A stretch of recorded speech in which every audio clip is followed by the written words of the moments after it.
The Hope Chest by Schwabach. Chapter 11, Finding Chloe.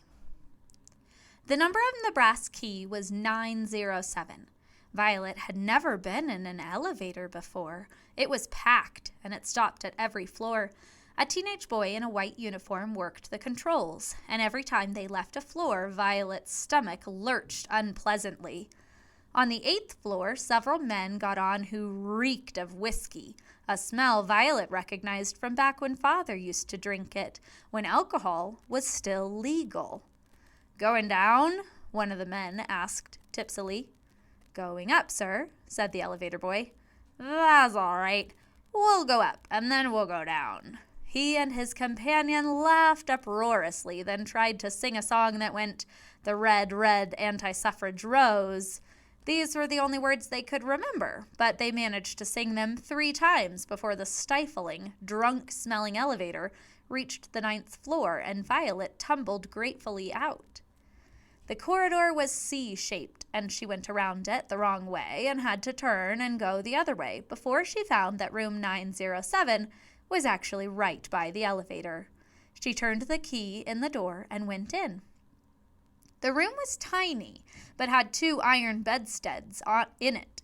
One of them was obviously taken. There was a trunk at the foot of it, and a selection of shirtwaists laid out on it, as if the owner had had trouble making up her mind which to wear. There was a straw hat decorated with artificial red roses hanging from a peg, and a clothesline strung across the room held several pairs of black nankeen bloomers, 2 petticoats, and a corset. Violet ducked under all of these and sat down on the other bed. The room was swelteringly hot, as if all the heat in Nashville had risen up and settled in it. The window was open, and so was the transom over the door. There was an electric fan standing near the window. Violet went over and turned it on. The underclothes flapped on the clothesline. A stack of papers on the nightstand between the 2 beds fluttered to the floor, and Violet bent wearily to pick them up. They looked like pamphlets. The top one said on the front, "Men of the South, now is the time to show your gallantry. Southern women require your aid as never before." Violet put the papers back on the nightstand and weighted them down with an electric curling iron. She flopped back on the bed, feeling hopeless. It was horribly hot in here. It was too hot to move, let alone go looking for Chloe or to try to find what had happened to Mr. Martin and Myrtle. She would have liked to have taken off her clothes, but there was this unknown woman. Of the Nankin Bloomers, who was going to come in sooner or later, so Violet couldn't. There was a little door in one corner of the room. Violet went to it. It was a bathroom. Well, there was no bathtub, but there was a toilet and a sink. Violet had stayed in hotels twice before when she'd gone to Scranton with her mother, but she'd never been in a hotel room that had its own toilet. She turned the sink on and splashed water on her face. The water was warm, and it didn't run cold when she left the tap on, but when she wet her hair and neck and stood in front of the fan, she felt a little better. She was hungry. She got up and went out of the room, back to the elevator, and pushed the call button. She waited. It was stiflingly hot in the hall. Through the elevator shafts, she heard shouts and laughter, but no sound of elevators moving. She looked around for the stairs. It was even hotter in the stairwell. By the time she got down to the 8th floor, Violet couldn't stand the heat anymore. She went out into the hallway, which stank sourly of whiskey. The corridor was full of people, mostly men. They reeled and rolled as if they were standing on the deck of a ship. Some of them were tipsy, but most of them were positively drunk. A man lurched toward her. His stiff celluloid collar had come loose from all but one of the buttons that held it to his shirt. The collar stood on end on his shoulder, forming a big white C that ended in his right ear. "Here's another anti, Jim," he said. "Ask her if there's any more whiskey coming." Violet fled back to the stairwell. Halfway down, she passed some women wearing yellow roses, and they edged away from her. "Look at that, Anne," one of them said to the other. "They're using children now. They have no shame at all." She had 42 cents in her pocket. She came out into the crowded grand lobby. She could smell food from somewhere. She went down the wide marble steps that led to the main entrance. There was another wide stone staircase leading down to the cellar, and that was where the food smell was coming from. She started down the steps. "I'm sorry, miss." A man in a white uniform blocked her way. "The grill room is for men only." Violet stared up at him in disbelief. It was one thing to have to use a separate entrance, but she was hungry. "I have money," she said. "It's not a matter of money, miss," the man replied, shaking his head.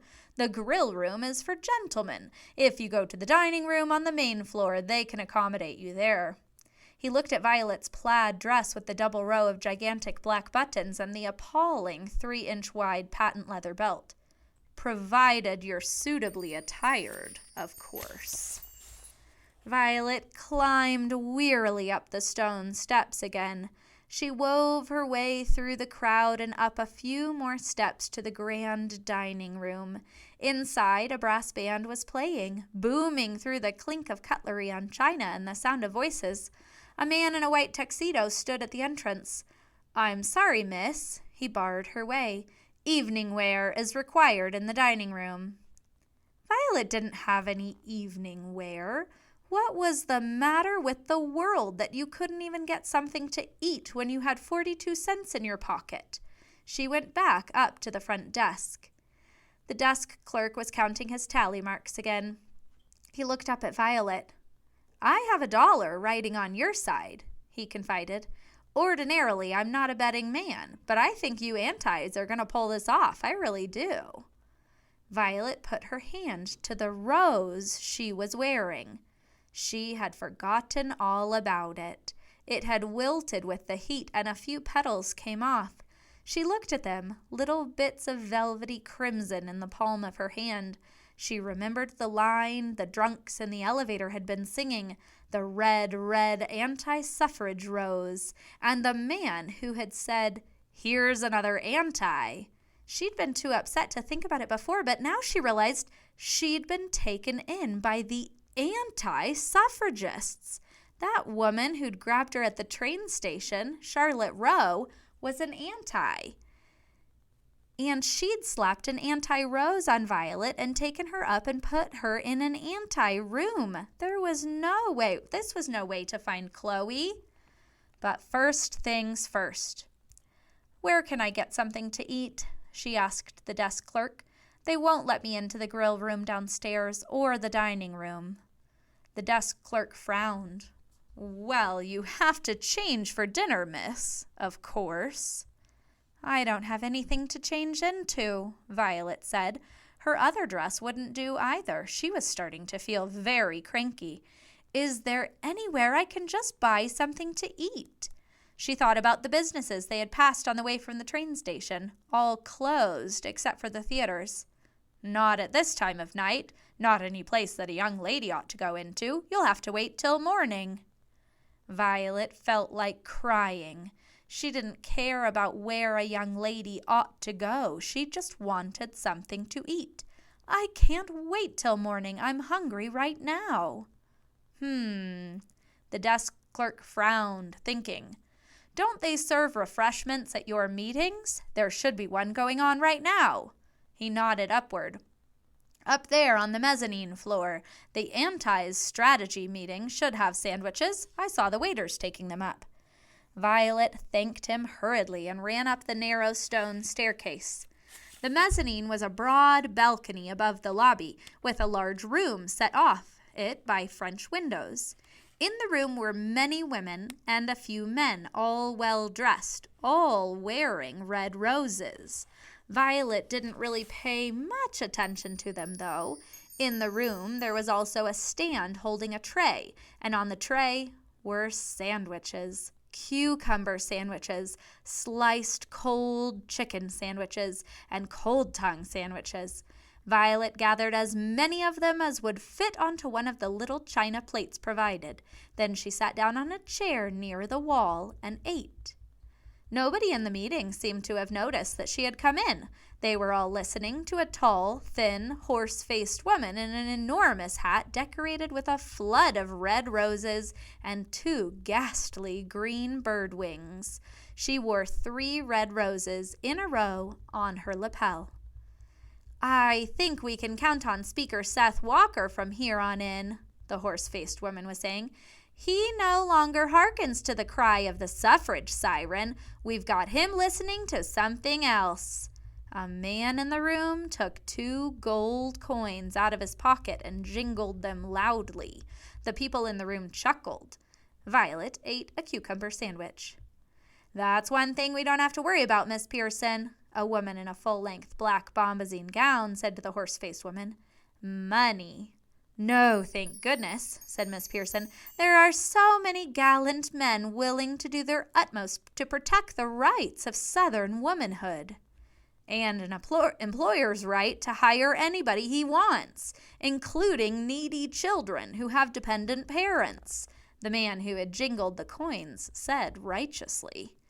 "And, God willing, the rights of the whiskey distillers to conduct their business freely again someday," said a woman sitting near Violet, but not loud enough to be generally heard. "So I don't think we need to worry about all that yellow bunting hanging in the Capitol," said Miss Pearson. "The Suffs can hang all the yellow bunting they want. Yellow bunting doesn't vote, and neither do they." People chuckled. "But what about our resolution to table?" a little woman in a lavender vest squeaked. "It failed." "It doesn't matter, Miss Claiborne," said Miss Pearson. "We can make as many motions to table as we want. We'll make another tomorrow." "And besides," said a woman in a floppy straw hat, "there's another little surprise in store for the Suffs tomorrow." Now, Mrs. Pinkard, tomorrow evening, of course, is the public meeting at the Capitol to discuss the passing of the Susan B. Anthony Amendment." Miss Pearson said the name as though Susan B. Anthony were a woman of particularly evil repute, and several people in the room hissed. "Passing of it, indeed. That's not going to happen. Not if we have anything to say about it." "That's the spirit," said a man near the back of the room. Everybody turned to look at him. "And speaking of spirits, we've just run out in the hospitality room. Not to worry," he raised a hand. "There's plenty of gold in the kitty, as you all know. We have more coming in from the mountains, but meantime we'll have sent to Hell's Half Acre for a small supply to tide us over." The Antis were bribing people, Violet thought. They'd bribed that Seth Walker fella to make him change sides. And they were serving illegal alcohol to legislators up on the 8th floor. That's why those drunks were up there. "Bootleg stuff from Hell's Half Acre'll make you blind," another man observed. "Then we'll lead the legislators up to the Capitol by the hand and help them cast their votes." Miss Pearson gestured for silence. "We're ahead of the game. The Suffs were counting on Walker, and losing him to us was a serious setback for them. We're gonna win this." There were mutters of "yes" and "hear, hear." "But not without a fight. Tomorrow we'll need all hands at the Capitol." Violet combined a cucumber and a chicken sandwich and ate them together as an experiment. "Governor Roberts is not on our side. He's made no secret of the fact that he's a Suff. We need to ride herd on all our men and do whatever it takes to keep them loyal. And if need be, we may have to be prepared to remove a few of the Suffs men from the picture." Violet had finished her sandwiches, and she got up to get a few more. Everyone was listening with rapt attention to Miss Pearson, and nobody seemed to care how many sandwiches Violet was taking. They had probably already eaten in the dining room. They were suitably attired. Hanging on the wall behind Miss Pearson was the flag of the Confederate States of America. Violet recognized it from her history books at school, but the Civil War had been over for 55 years. What was the matter with these people? Didn't they even know what country they lived in? Why were all these women against women's suffrage anyway? Violet could understand how a woman could just never have thought one way or another about voting. But not how a woman could be against it. Well, except Mother was. Violet drifted out of the room to the balcony and stood looking down at the lobby below. The railing was low, too low to lean on, so she didn't stand too close. She stood beside a garland of plaster fruit that decorated an arch in the ceiling and chewed a cold tongue sandwich thoughtfully. From up here, you could actually hear what people were saying. A balding, stoop-shouldered man in a brown suit stood below her. He was wearing a yellow rose in his lapel and talking to a woman in a white dress with a yellow sash. "It's a shame about Seth Walker, Miss Pulitzer," he said. "That's a blow. How many do we have now?" "I'm not sure, Mr. Hanover," the lady in white said. "Miss Mayhew is working on the latest numbers now." Violet almost dropped her tongue sandwich when she heard the name Mayhew. Oh, here she comes now. This time Violet did drop her sandwich and it fell over the railing. Violet didn't stop to see where it hit. She put her plate down on the floor and turned and clattered down the stone staircase, having the presence of mind to drop her red rose on the stairs as she went. She might not have recognized the woman coming toward her if she hadn't heard those people say, "Mayhew." Chloe was wearing a smart sky blue walking suit and a straw hat with a yellow rose in it. Looking under the hat, Violet could see that Chloe had bobbed her brown hair. It only just reached her collar. Mother would have had a fit. There were shadows under Chloe's dark brown eyes that made her look older than her 23 years. "Hello, Chloe," Violet said. Chloe stared at Violet as if she were a giraffe. "Violet? What on earth?" Then she ran forward and threw her arms around Violet. Violet hugged Chloe, embarrassed. Theirs was not a hugging family. They let go of each other quickly. "Violet, what on earth? How on earth?" She took a step back and looked nervous. "Violet, Mother and Father aren't here, are they?" "No," said Violet. To say she had run away suddenly seemed melodramatic in the face of sensible Chloe in her sensible suit. "I kind of left." She felt a need to justify herself, so she added, "They never gave me any of your letters, and then I found them in Mother's desk when I was looking for a stamp."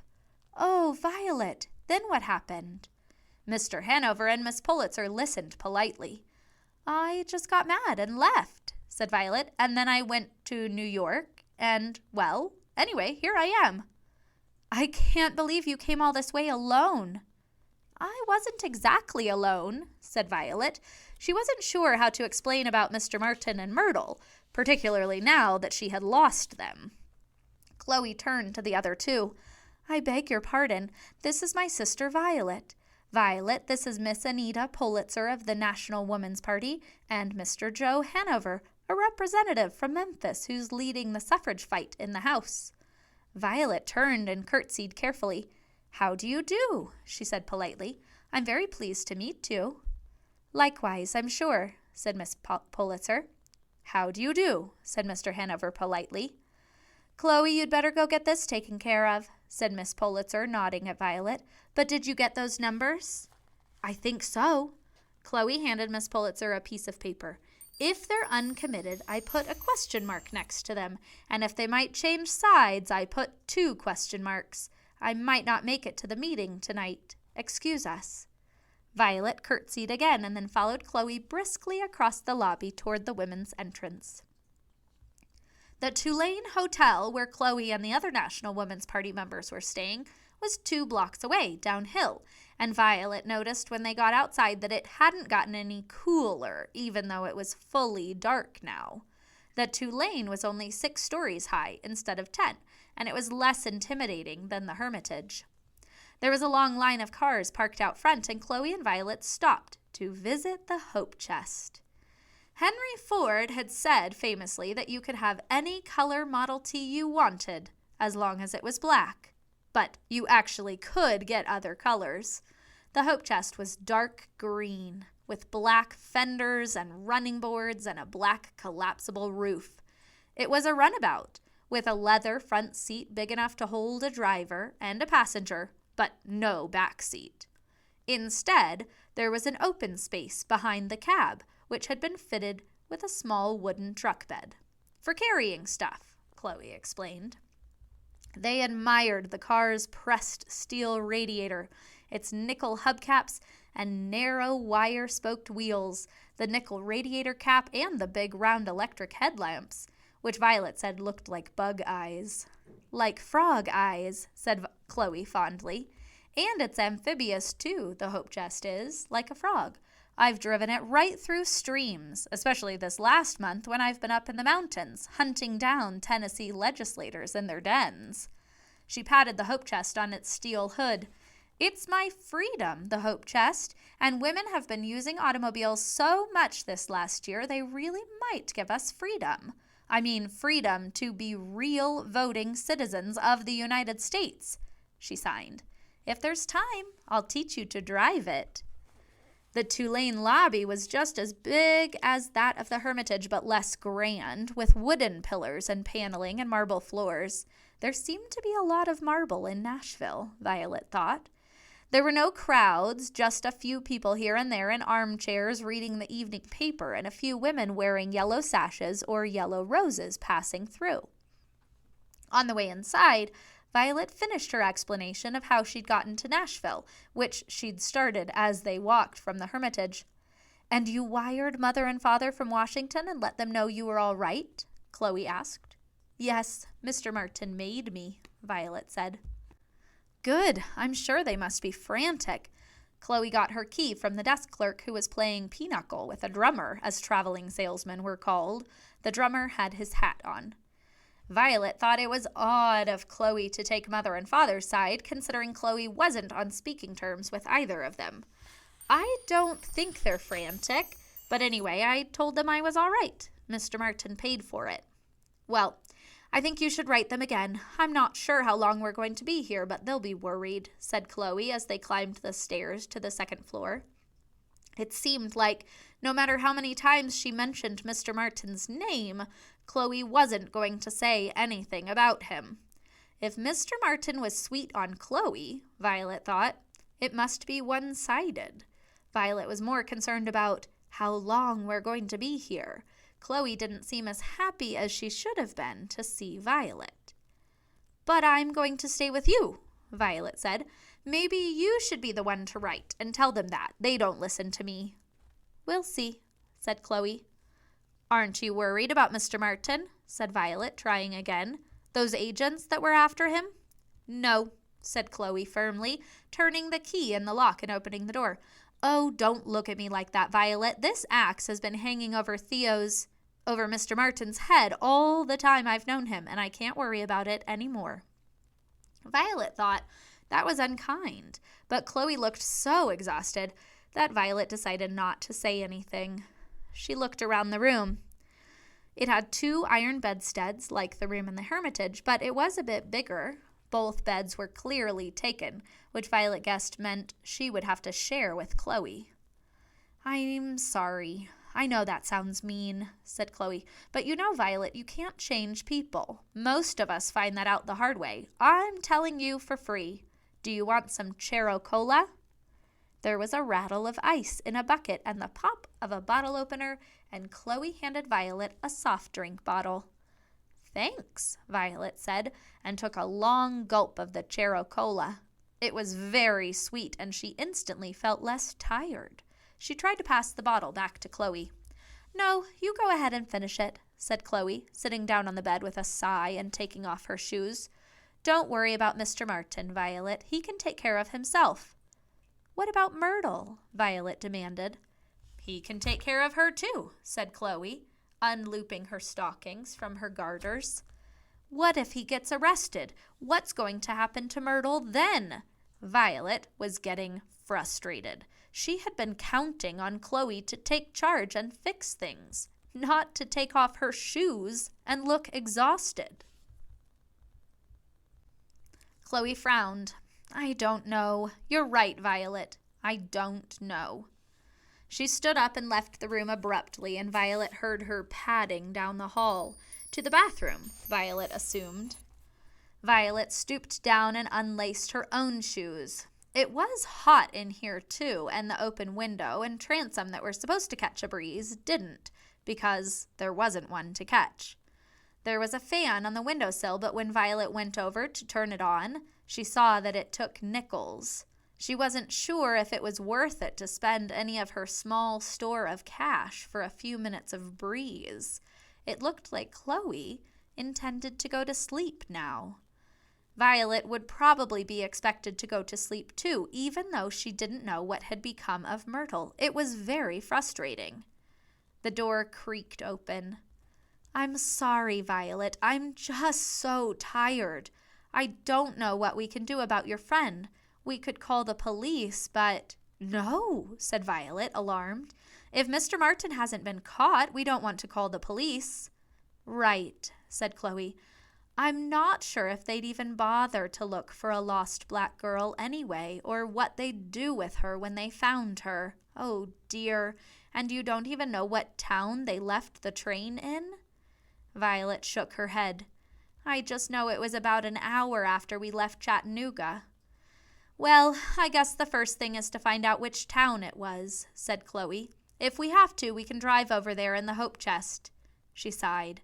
"Tomorrow, why don't you go over to the train station and look at the timetable and see if you can't figure out which town it was?" "Okay," said Violet. Chloe flopped down on the bed with a creak of springs. "How is Stephen?" she asked. Violet was busy thinking about Myrtle and Mr. Merton, and it took her a second to remember who Stephen was. Her brother, of course. "He's the same as ever." "Oh, dear," said Chloe tiredly. "And Mother? How is Mother?" "The same as ever," said Violet shortly. "I really am glad you're here, Violet." Chloe put an arm up to cover her eyes. "I'm just so tired, and I have a lot of other things on my mind right now. Don't forget to brush your teeth before you go to bed." And she fell asleep before Violet could point out that she'd left her toothbrush at the Hermitage.